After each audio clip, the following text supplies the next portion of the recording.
We'll move on this morning to the head coach of the Presbyterian College Blue Hose, Harold Nichols. Good morning, Coach. Good morning. Blue Hose with a setback last week at Coastal, moved to 1-3 in the conference. You have Gardner-Webb at home this Saturday. If you can open up and talk about the game against the Chanticleers and then give us your thoughts on the Running Bulldogs, we'll go to questions. Well, Coastal Carolina is an outstanding football team. One of the best FCS teams we've played against probably since I've been here coaching at PC. Like I said last week, before we played them, I just felt like that, they really don't have a lot of weaknesses. You pick your poison on defense. They can run the football on you. They can throw the ball down the field. They really get you in a run-pass bind. Very talented players at the skill positions, and had a hard time stopping them. I felt like our kids got lined up and were in position to make some plays, and credit their kids. They made the plays that they needed to make. They didn't turn the ball over. It's kind of an error-free game as far as that's concerned on both sides. We only had one penalty and no turnovers in the game, and I think they only had one, and that came late. And so it was a well-played game.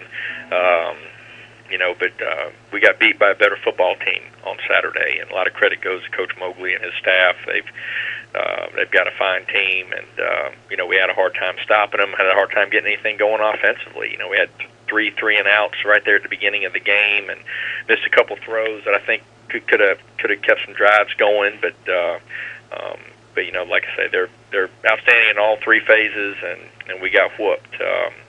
But turning the page to Gardner-Webb, you watch Gardner-Webb on film, and Coach McCrae's done a great job with that team this year. They're well coached.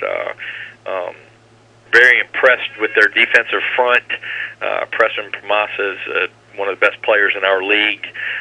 We talked about Shaquille Riddick early in the conference call here today, and just very impressed with them defensively. They play hard.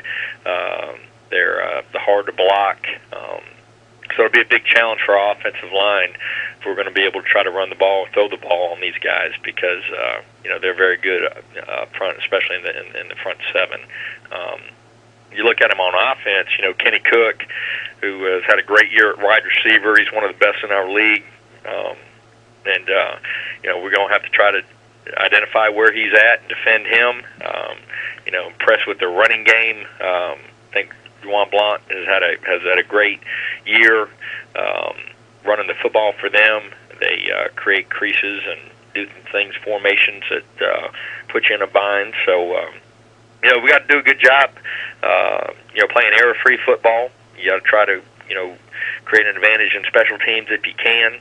Try to get a return. Try to create an advantage somewhere. But they've had some big wins. Big win for them this past weekend against Charleston Southern. They did a nice job in that game. So it'll be a big challenge for us moving forward. There's no question.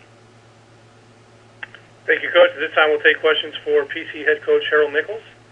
If you're asking a question, please press *1 on your phone at any time. Click the Q&A link near the top of your browser, and click raise hand if you join us via the web. Questions for Presbyterian College head coach Harold Nichols. And Coach, first question for you is from Matthew Clark of the Daily Courier. Coach, good morning. Good morning.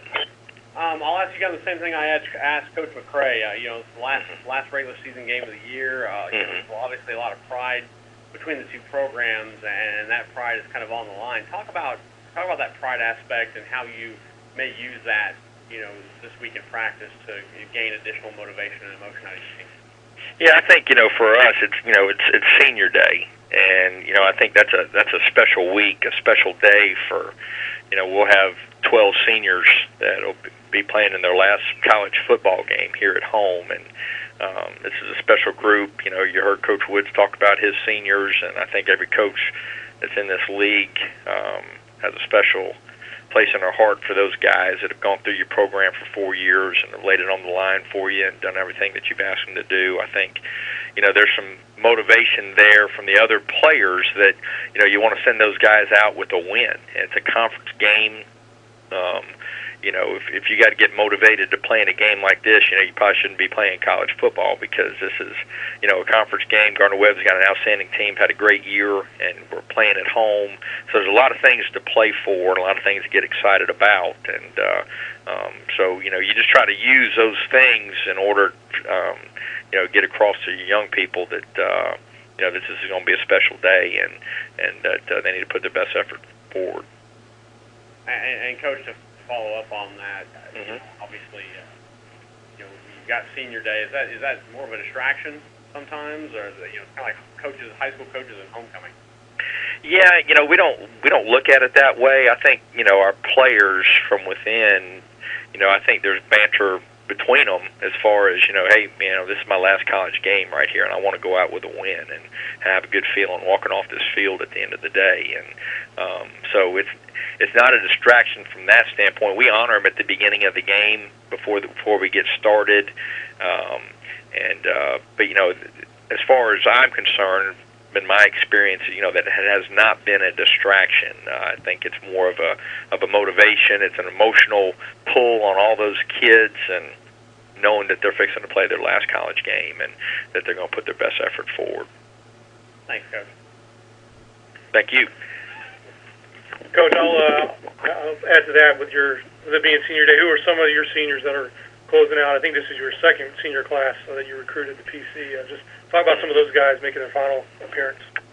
Well, you know, guys up front, Tim Fowler and James Festa, our tight end Joey Gilkey, Artur Williams, one of our receivers. You know, we're losing 4 or 5 guys there on offense. Keod Miller, and on the defensive line, Brian Shepard. So, you know, there's 12 guys there that you know, were right there on the back end of that, my first year, full year here, and you know, kind of laid their claim with me, and you know, I've got a special place in my heart for all of them, and I know they're going to be outstanding fathers and husbands and members of their community moving forward. And I think their experience here at PC and in the Big South, you know, will carry them for a long time. And so it's, you know, it's an emotional day for them, us, and our whole program, and I know they're looking forward to it and giving their best effort, no question.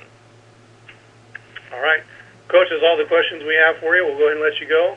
But my thanks to you for joining us all year long, and good luck Saturday against Gardner-Webb. Well, Mark, thank you guys so much. This is a great deal that you guys do here on Tuesdays, and appreciate all you guys do at the conference office for all the member institutions, and excited to be a part of it. All right. Thank you, Coach. Yes, sir.